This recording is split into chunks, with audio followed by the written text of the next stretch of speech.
Web stores, you've seen what good looks like, but have you experienced great? AppCharge is the direct-to-consumer platform that powers over $500 million in transactions each year for top studios. They're not just another vendor. They're backed by Supercell and built by monetization veterans from Moonactive, Playtika, and other industry giants who understand the difference between merely functional and the truly exceptional. What sets them apart? Deeply personalized web stores with custom design offers, industry-leading monetization features, seamless in-game payment integration, and a robust SDK. While 70% of top-grossing games already have web stores, the ones scaling the fastest are doing it with AppCharge. Ready to transform good into great? Learn more at appcharge.com. Stay ahead of the competition with Sensor Tower, the trusted source for mobile marketing intelligence. Whether you're tracking trends, benchmarking performance, or scouting the next big hit, Sensor Tower delivers the data that drives strategy. Dominate the charts with Sensor Tower. Hey, are you building a game, launching an app, or considering an acquisition? Well, in that case, Deconstructor of Fun Consulting is here to help you out. We do everything from market research to go-to-market strategies to live ops optimization and due diligence. We're trusted by some of the most beloved game development companies, makers of tools and tech, as well as some of the most renowned investors. Now, if you are building, launching, or buying, don't do it alone. Do it with us.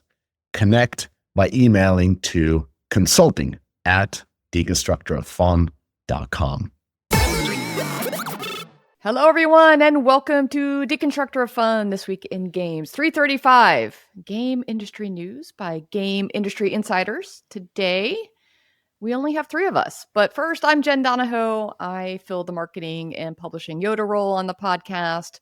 Eric Kress, strategy investing. I'm second spot, so I know what the fuck I'm doing. Because I know. Wait, did I get moved down a chair? What? Yeah. Oh, yeah. You missed it. So Adam revolted and was upset that he was always last.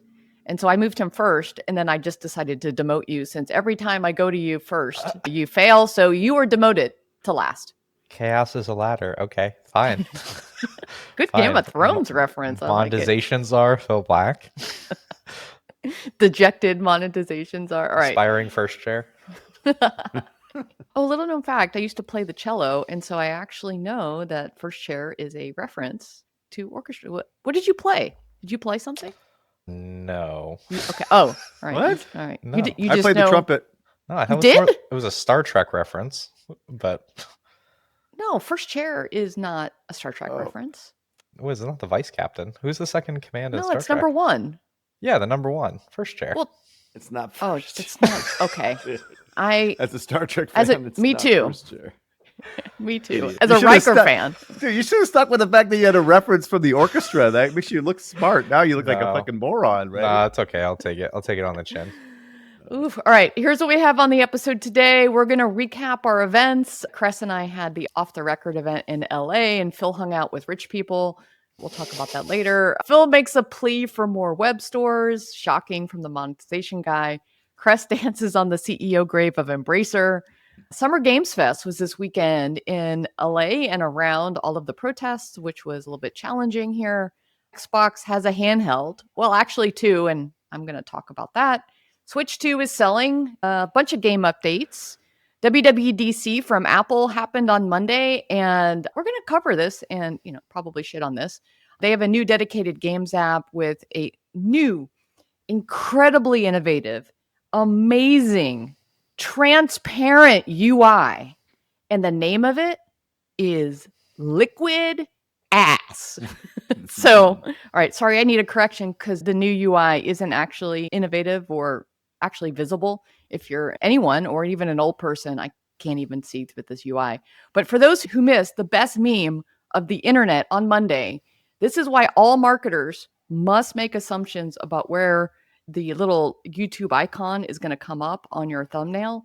So for 6 hours, if you're watching on YouTube or Spotify video, we're showing the image. Otherwise, do yourself a favor and Google Apple Liquid Ass.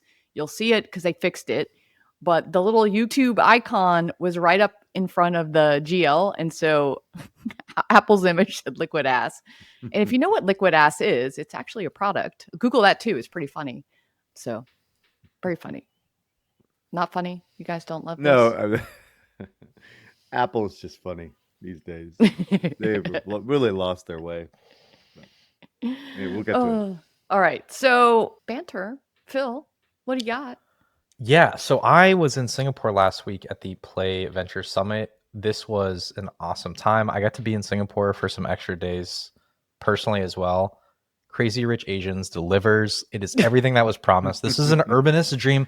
This is like when Peter Thiel has talked about, there's the world of bits and the world of atoms, and like we made more progress in the world of bits than in atoms. Like I look at Singapore as somewhere that feels like it's 10 years ahead of us. Like you'll see almost forests growing inside of buildings. There was a cable car that was a standard part of public transportation, a monorail. It's incredibly YIMBY.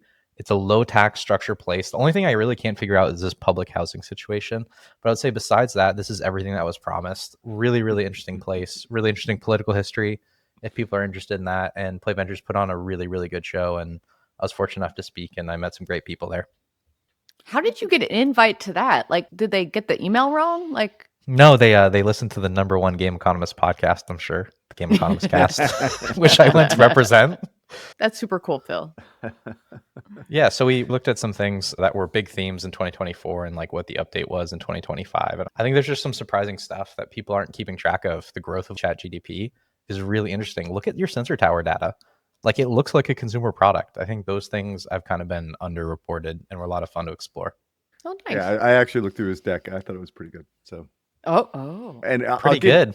I'm going to lead with that now. I criticize Phil a lot, but he's really, really good at talks, giving speeches, far better than I am. So, wow, that is big praise. Thank you pretty good. I'm putting it on the box.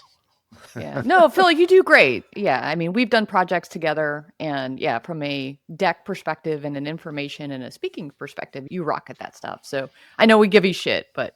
Well done, dude. I'm proud of you. Oh God. I have like these two small personal updates. I've actually been playing some games I haven't been playing games in a long time. I haven't really found anything I really like, but I tried Dune Awakening, which is an amazing game in and of itself. However, the survival shit is not for me, dude. I can't do this. I can't. It's so frustrating, and it's like the progress is too slow, and it's more like a job than it is a game for me. So not my thing. And then I came across Games of Thrones King's Road. And this game is from Netmarble. And it is like a full fucking MMO with like deep monetization design, like total Asian style monetization design. Not a lot of pay to win, but a lot of pay for convenience and stuff like that. This thing came out and there's just no fanfare at all. Like they just put this out here to die, and they must have spent a gajillion dollars on this game. But I've been having fun, so it's a good game. So, is it 4X? No, it's an MMO, and it's on mobile and PC. It is the ultimate cross-platform game, even though it's not doing shit, right? In terms of interest, I hadn't even heard of it, right? But the game is like really, really fleshed out and really well done. Do you know if it was built on like a template, like a Korean MMO template? Actually, you might be right. Actually, I might have remember hearing about this one because I was at Warner. I remember this project vaguely, but anyway, I don't know. I need to get more intel. So anybody have information on this thing, whether this thing is just going to die, because I don't want to spend like hours and hours playing this game and then it dies in 6 months. So, well, perhaps you could have asked somebody at our event yesterday because we had some Warner Brothers. Okay, you did. All right. They were unhelpful. Oh, okay. Well, I think he's on a different project. But anyways, so yesterday we had our off the record event. So this was our event with Neil Long for mobilegamer.biz. It was in LA, totally packed house. Crest, thank you for coming. Thanks to Laura for flying down for the day for Seattle. We had 3 great presentations, a lot of great networking, a lot of roundtables. Thanks to our sponsors, Sensor Tower, AppsFlyer, and Media Bodies, which is an influencer and podcast marketing agency. Thanks to Google Play for hosting us at their Venice location. More of these events are coming soon. A lot are going to come in Europe. So Neil, I think we got a lot of really great feedback from everyone that this was one of those events that you can actually just talk to other people and learn stuff. So More coming in Europe at Gamescom. I think Helsinki, there's a bunch in the UK. And I think we're going to do more in the US. Some people came up to us and said they were offering their like headquarters and locations in San Francisco, Chicago, Austin, New York. So if you're in one of those cities and you want one of these events, let us know. Cress, any takeaways that you had that you can share without attributing it to a person, but we decided that we could actually share some of the information as long as it was not confidential. I want to give a shout out to Chirag. Chirag. From Sensor Tower. Dude, yeah. That guy knows how to present, right? And Yep. He got up there and presented like the positive view of the market, which obviously, I'm not on board with. But at the end of the day, he's a really, really good presenter. And his presentation was really good. So I want to give him a shout out. And AppsFlyer, dude, Brian right? Murphy. Yeah. Oh my God, dude. That guy, he's like an evangelist up there talking. There were 3 really good presenters, I guess is what I'm trying to say. And I know as not a great presenter, like I was impressed by what they accomplished. So what are my takeaways?